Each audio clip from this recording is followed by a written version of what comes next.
মোৰ এজন বন্ধু তেওঁৰ চুলি নাই হততে আপুনি মই যে কওঁ টপা টপা বুলি ক'লেও ভুল কোৱা নহ'ব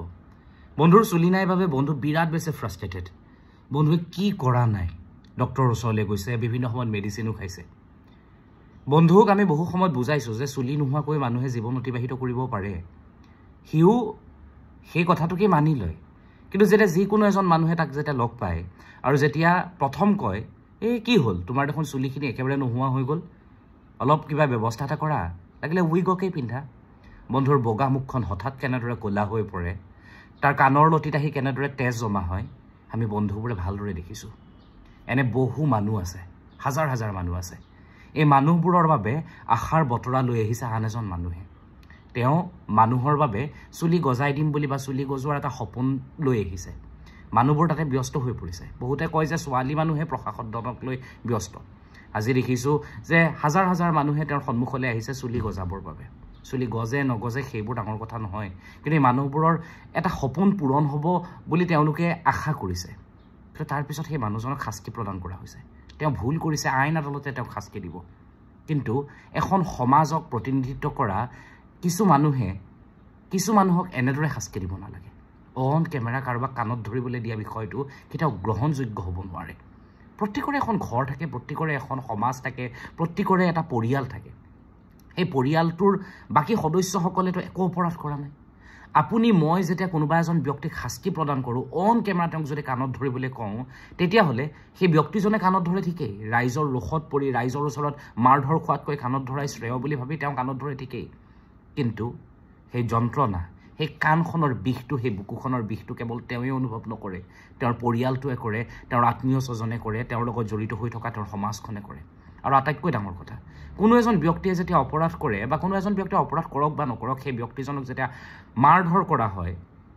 যেতিয়া 10-15জন মানুহে মাৰধৰ কৰে আমি নিউজ পঢ়া মানুহ আমি তেতিয়া সেই 10-15জন ব্যক্তিৰ নামটো পটককৈ ক'বলৈ নোৱাৰোঁ আমাৰ ওচৰলৈ নামটো আহি নাপায় কিন্তু আহি পায় সেই ঠাইখনৰ নামটো এই ঠাইখনত এনেকুৱা ধৰণৰ ঘটনা সংঘটিত হৈছে বা অমুক জিলাখনত অন্য ধৰণৰ ঘটনা সংঘটিত হৈছে সেই জিলাখনত 2-এজন বেয়া মানুহ থাকিল বুলি বা 2-এজন এনেদৰে আইন হাতত ল'ব পৰা মানুহ থাকিল বুলিয়েই গোটেই জিলাখনত বেয়া মানুহ নাথাকে 5জন মানুহৰ বাবে 50জন মানুহৰ বাবে 5 লাখ মানুহে বাস কৰা এখন জিলা বদনামী হৈ পৰে আইন আদালত আছে আইন আদালতে মানুহক শাস্তি প্ৰদান কৰিব দোষীক দোষী হিচাপে নিৰ্দোষীক নিৰ্দোষী হিচাপে প্ৰমাণ কৰিব আমি আইন আদালতৰ কামবোৰ নিজে নিজে হাতত ল'বৰ প্ৰয়োজন আহি পৰা নাই আমি এখন সভ্য সমাজত ভদ্ৰ সমাজত বাস কৰোঁ আৰু আটাইতকৈ ডাঙৰ কথা এই কথাটো সদায় মনত ৰাখিব আমি যেতিয়া কোনোবা এজন ব্যক্তিক ৰাজহুৱাভাৱে শাস্তি প্ৰদান কৰোঁ ৰাজহুৱাভাৱে কাৰোবাক কাণত ধৰিবলৈ কওঁ কাৰোবাক ৰাজহুৱাভাৱে ককৰ্থনা কৰোঁ তেতিয়া কিন্তু এক প্ৰকাৰ সেই মানুহজনক আমি হত্যাই কৰোঁ কাৰণ এজন মানুহৰ আত্মাটোক মাৰি পেলোৱা মানে তেওঁৰ শৰীৰটোহে জীয়াই আছে তেওঁৰ আত্মাটোকতো আপুনি মাৰিয়েই পেলালে এখন সমাজত তেওঁৰ স্থানটোক কি কৰি পেলালে আপোনাৰ অকণমান সময়ৰ ক্ষোভ বা খঙৰ বাবে এজন মানুহৰ জীৱনৰ বাবে তেওঁৰ আত্মসন্মানক আপুনি হত্যা নকৰিলে জানো গতিকে কোনোবা এজন মানুহে কাৰোবাৰ চকুত কিছু সপোন আঁকি দিছে সেই সপোনখিনি বাস্তৱ কৰিবৰ বাবে হাজাৰ হাজাৰ মানুহ ওলাই আহিছে সেই সপোন বাস্তৱ হয় নহয় এইবোৰ পিছত বিচাৰ্য বিষয় আমি ময়ে বহু সময়ত ক্ৰীম সানিছোঁ মোৰ ৰঙেই ক'লা বুৰণীয়া মই এটা সময়ত বগা হ'বৰ বাবে বহুত ক্ৰীম সানিছোঁ কিন্তু বগা নোহোৱা মইতো নাই হোৱা বগা ন কিন্তু তাৰপিছততো মই সেই কোম্পানীটোক গৈতো জগৰীয়া কৰা নাই যে মই কিয় বগা নহ'লোঁ এনে বহু ক্ৰীম আছে এনে বহু শ্বেম্পু আছে যিবিলাকে আমাক বিভিন্ন ধৰণৰ বিজ্ঞাপন দিয়ে সেই বিজ্ঞাপনত আমি ভুল গৈ সেইবোৰ কিনো আমি এটা সপোন দেখোঁ নহয় বিজ্ঞাপনটো দেখাৰ পিছত ঠিক আছে আমাৰ এজন মানুহৰ সেই ইমান দিনৰ যে আশা এই যি ব্যৰ্থ মনটো ক'ৰবাত নহয় ক'ৰবাত ঠাণ্ঠিত লগাবৰ বাবে চেষ্টা কৰিছে তেওঁক তেওঁৰ মতে কৰিব দিয়কচোন ইমান বেছি তেওঁক লৈ ব্যস্ত থাকিব নালাগে তেওঁ সফল হ'লে সেয়া সমগ্ৰ বিশ্ববাসীৰ বাবে এটা নজিৰ হ'ব এটা নজিৰবিহীন ঘটনা হ'ব যে সমগ্ৰ বিশ্ববাসীয়ে দেখিব যে প্ৰথমবাৰ ক'ৰবাত এনেধৰণৰ ঘটনা এটা ঘটিছে আমি অসমীয়াই তেওঁক উৎসাহে দিব লাগে তেওঁ যদি অপৰাধ কৰিছে তেওঁক আমি থানালৈ লৈ যাম তেওঁ যদি অপৰাধ কৰিছে আমি কাঠগড়াত থিয় কৰাম কিন্তু অন কেমেৰা তেওঁক কাণত ধৰিবলৈ দিয়া বিষয়টো মোৰ ভাল লগা নাই মই ভাবোঁ ভদ্ৰ মানুহ হিচাপে সভ্য মানুহ হিচাপে আপোনাৰো ভাল লগা নাই তেওঁ অপৰাধ কৰা যেন মোৰ অনুভৱ হৈছে তেওঁ এগৰাকী অৱসৰপ্ৰাপ্ত শিক্ষকক তেওঁ আঘাত কৰিছে বুলি মই নিউজত দেখিলোঁ কিন্তু কথাটো হৈছে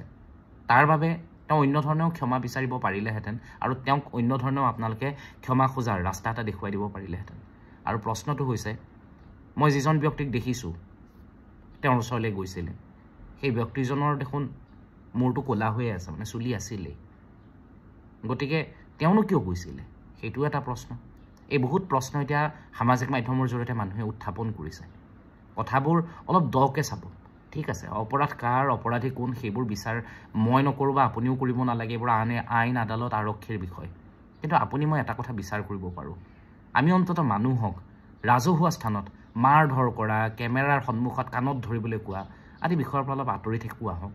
আমি এখন সভ্য সমাজত বাস কৰোঁ আজি আমি যিবোৰ কৰিম আমাৰ পিছৰ প্ৰজন্মই সেইবোৰ কৰিব আমাৰ পিছৰ প্ৰজন্মই যেতিয়া সেইবোৰ কৰিব তেতিয়া তেওঁলোকে ক'ব যে আমাৰ আগৰ প্ৰজন্মইটো কৰি থৈ গৈছে